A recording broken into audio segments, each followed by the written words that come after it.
technologies, which will show how far we are from the potential efficiency and how much we need to do just to change codes, change the habits of designers and people selling insulation, for example, to go into the situation when buildings can be significantly more energy efficient. Let's move with the presentation. And this is the major motivation for all this, what I will be talking about. When we add insulation to the buildings, at some point, insulation is energy efficient. At some point, energy is not very energy efficient. And there is a very good example. Please imagine that we have conventional attic, and we are adding thermal insulation in 1-inch intervals, layer over layer, layer over the layer on top of each one. And if you can see that actually each layer has different performance. First layers have very high thermal performance. But if we go to the level of about R30, we can see that actually performance is going 10 times down comparing to the level of R6. What does it mean? That means that it's much more cost effective to buy insulation if we have uninsulated attic than adding insulation to R30 insulation, to R30 attic. But our goal is to build energy efficient buildings, high energy efficient buildings. So we need to deal with the situation that we will have R30, R40, R50 attics, and we'll still be looking for energy savings. So we have to find some other ways to get to those levels of energy savings, not only insulation. Integrate insulation with something else, or just integrate some other systems. That's the deal. Another motivation is that actually we have been doing tons of testing across the country, including Fraunhofer CSE. You can see that building using vacuum insulation panels, what Stan said at Europe. We are doing this here in New England. We have the project, the DOE project. We have some other projects when we use aerogel insulation. We have some other projects when we use radiation control systems. We are learning a lot. And does it pay? Not necessarily, not for everybody. Very good example. We are still spraying closed cell foam against the roof deck. In situations when the roof can leak, what will happen? We don't see anything right now in Florida houses. But in a couple years, when nails will start corrode, when hurricane will start moving all the structures and we'll have gaps going through that structure, we'll be having a lot of problems in those houses. We still are doing this. This is the highly promoted system. So we are learning or not learning. Another motivation, we have tons of computer models. Some of them are disaster, some of them are worse than used before. Very good example for building enclosures. My favorite computer model is DO2. We spent several years trying to make Energy Plus being useful. And still, it's difficult to compare different RAMs using Energy Plus using different methods, calculation methods.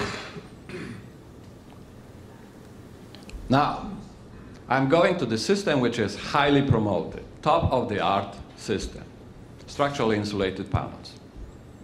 And I'm not saying this is bad technology, it's wonderful technology, but we need to know how to use it and where to use it. And there is traditional approach. If we don't have enough energy savings for the house, what we are doing, we are increasing thickness of insulation. And we have two cases, one R50 and R40 roofs. You have heat transfer through the roof during 2 summer days. You see, there is a significant difference. We are adding insulation, we are reducing heat flow.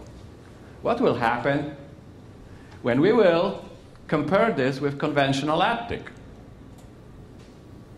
You see that blue line, 3 times lower energy flow, the same R value. Are we moving forward with technology or backward?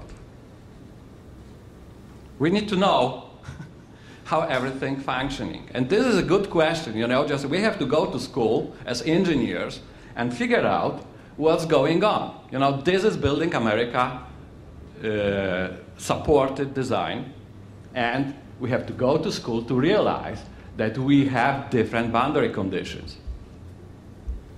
Insulation in the attic is facing what? Attic air temperature. That's boundary condition for the attic insulation.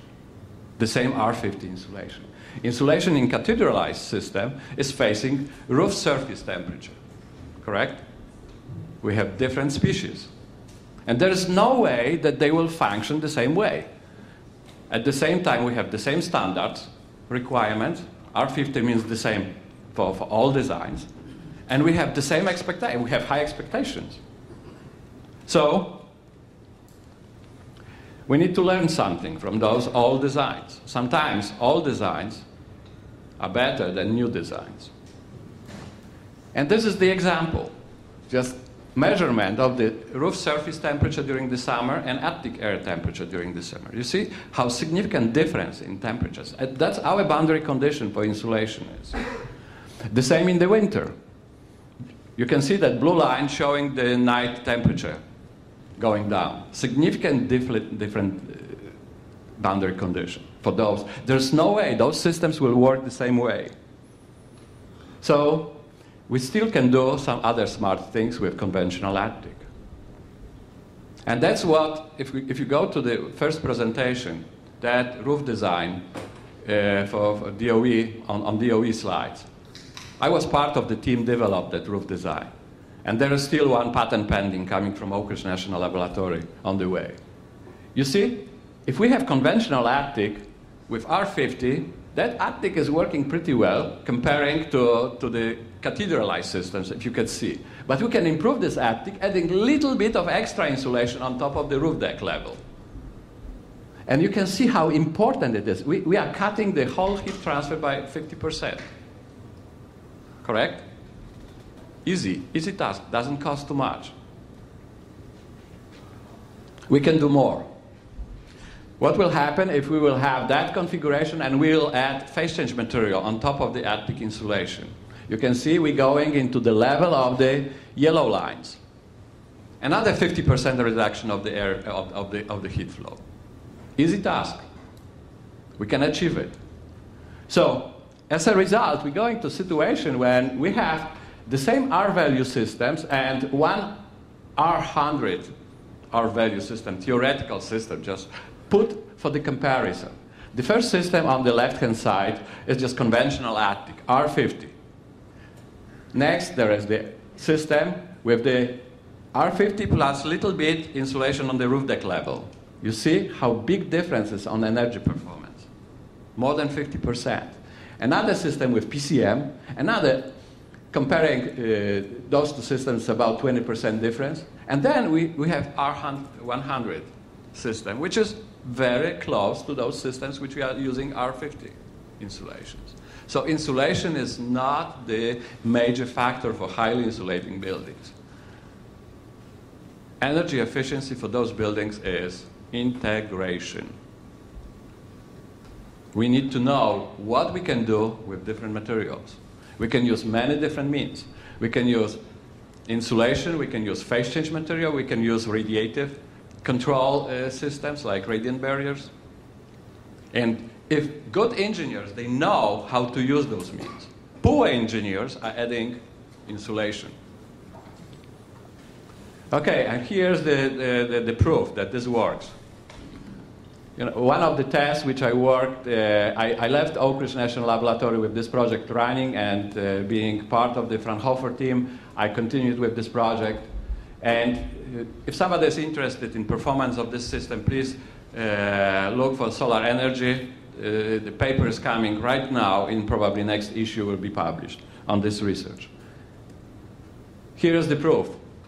What we can get, conventional system with conventional system and advanced system. You see that there is like mostly 90% reduction of the peak load and probably 70% of the total load from the building. Achieved by smart integration, nothing more. It is achievable. And this slide is showing how big gap is between what we are trying to do, what's common technology approach today, and what's achievable. So let's work on new technologies. Thank you very much, and I would be more than happy to answer a couple of questions.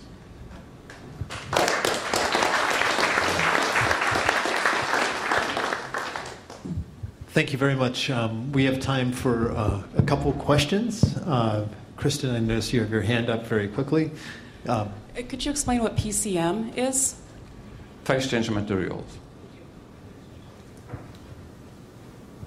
Anyone else? Yes. One of the reasons for insulating the roof right under the roof deck is that if you put air handling equipment in the attic and ductwork, you don't want that to be. You want that to be in an insulated space. So if you insulate the attic floor, then that equipment is going to be cold, and you have to insulate it.